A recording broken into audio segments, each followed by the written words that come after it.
Within the wide range of material used by the armed forces, there is a basic and indispensable vehicle.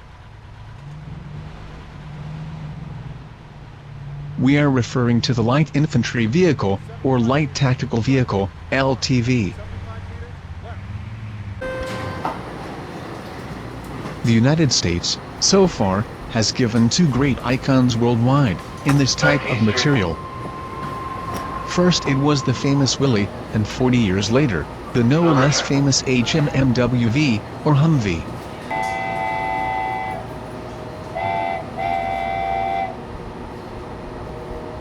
In this series of videos, we are meeting what may become the third military icon, in light vehicles, the L-ATV, of Oshkosh Defense. The second video analyzes the purchase decision process followed by the U.S. Department of Defense.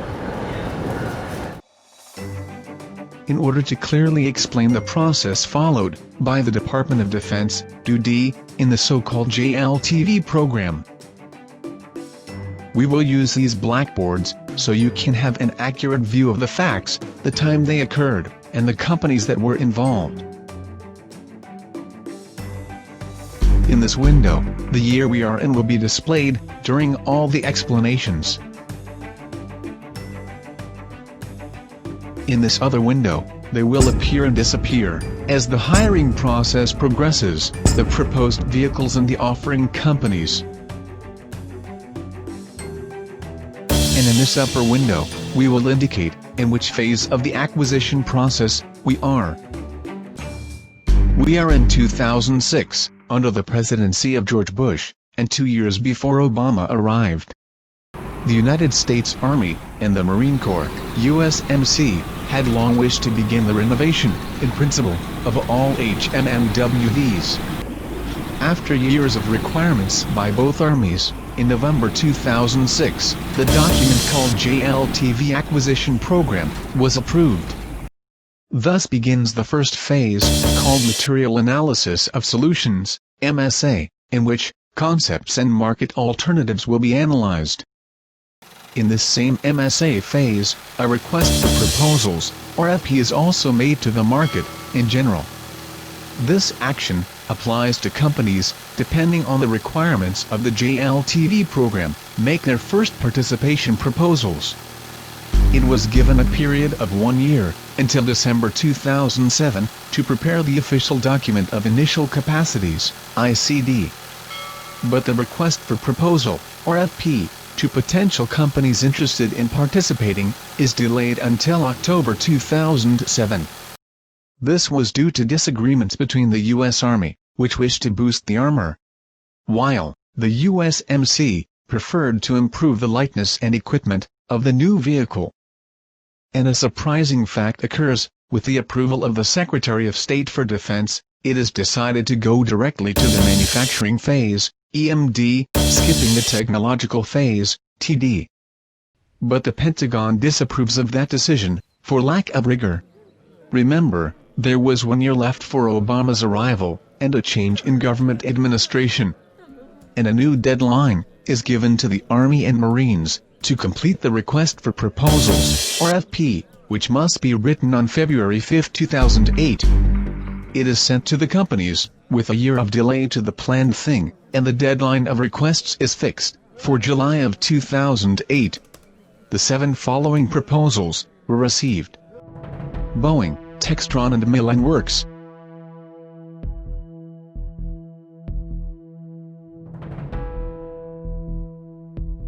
General Dynamics, and AM General, under the name General Tactical Vehicles.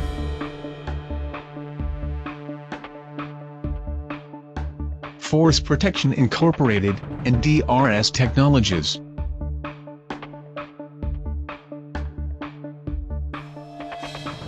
BAE Systems, and Navistar.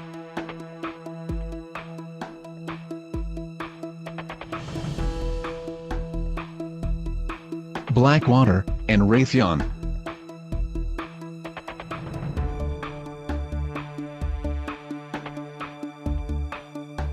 Lockheed Martin, BAE Systems Land Armaments Global Tactical Systems, Oshkosh Defense, and JWF Industries. And finally, our protagonist, Oshkosh Defense, within a group led by Northrop Grumman, in addition to having Plazin.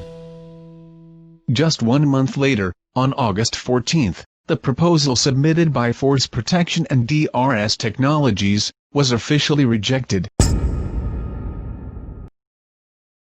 And on October 28, 2008, the Pentagon selected the following 3 proposals: Lockheed Martin Systems Integration, BAE Systems, Oshkosh Defense and JWF Defense Systems. The group called General Tactical Vehicles, formed by AM General, and General Dynamics Land System, and BAE Systems Land and Armament Ground Systems, and Navistar Defense.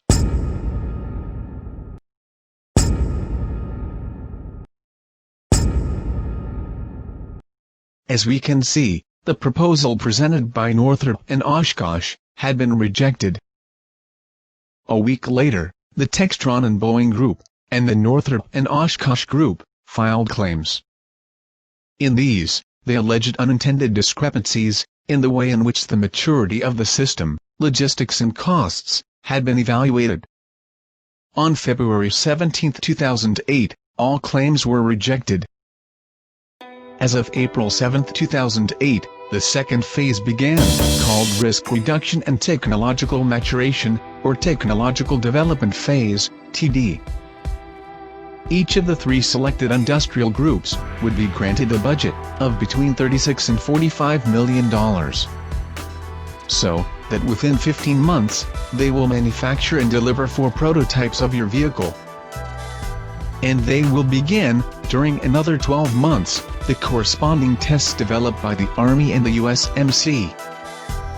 But, with the change of the government administration, after the arrival of President Obama, there is a new delay of 1 year in the JLTV program. It seems that it was also because the General Dynamics Group and AM General needed more time to be able to deliver their vehicles on time. Finally, on June 1, 2010, the 4 prototypes by Industrial Group were received. The 15-month vehicle testing stage began. In September 2010, Oshkosh presented its new MRAP-M-ATV armored vehicle. It weighed more than 14 tons, and had a cost close to $470,000. It was the origin of the vehicle that, later, would be the winning vehicle of the JLTV program. At this time, Northrop Grumman had abandoned the commercial union with Oshkosh to join the group of BAE Systems and Navistar, which had been selected. The tests ended in February 2011, with notable failures in some of the tests. The 3 vehicles tested had driving problems on soft terrain, due to the excessive weight of the vehicle. All vehicles had the first engine failure before traveling 1,500 kilometers. A minimum of 5,800 kilometers was required. They had problems with the communication systems to be installed, ammunition storage problems, and personal equipment. Visibility problems were also detected due to the small size of the windows and their location. Also, that the seats were very small and uncomfortable for a soldier equipped for combat. With all these vicissitudes, several critical decisions were made for the JLTV program, and they were: 1. It was decided that the future vehicle would have a similar protection to that of MRAP vehicles, mine resistance ambush protection, superior to the one originally planned. 2. With the increase in vehicle weight, the load capacities had to be reduced, and the platforms to be simplified from 3 to 2. 3. A new manufacturing cost was estimated between $230,000 and $270,000 per vehicle, almost half of the originally planned. 4. An average cost of the fully equipped vehicle from $350,000 to $390,000. 5. And an extra cost for Kit B of armor of $65,000. In this graph, we can see how the final proposal of the JLTV program was, by types of vehicles.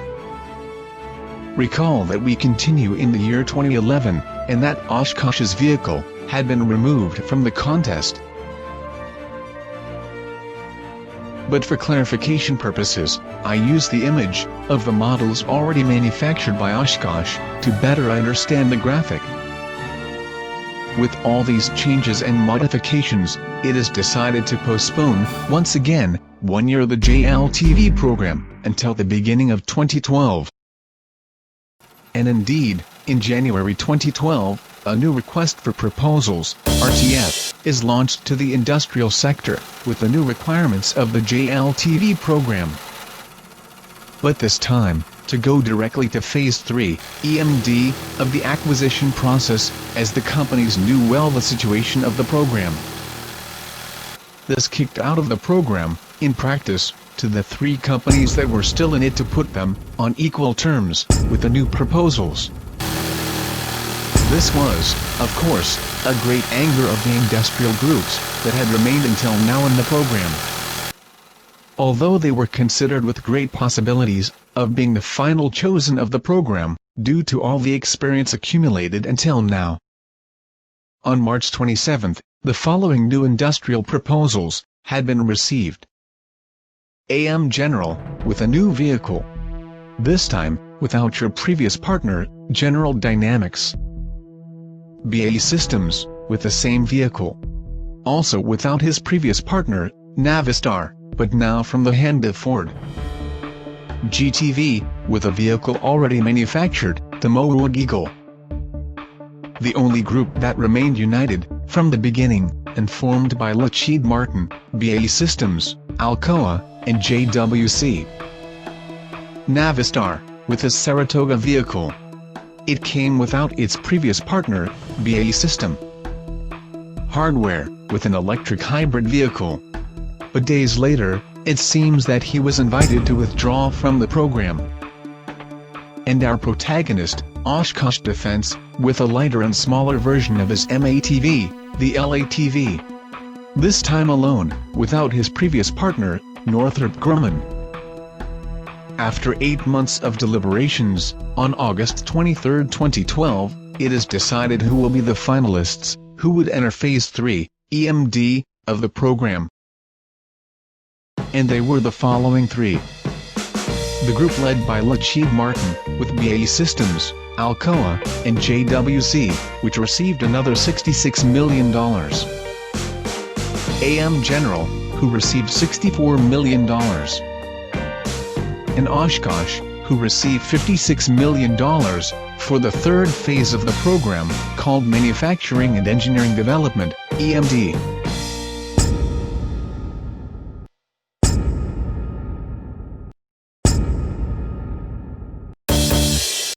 Each of the 3 companies would have 12 to 14 months to manufacture 22 units, and 6 trailers.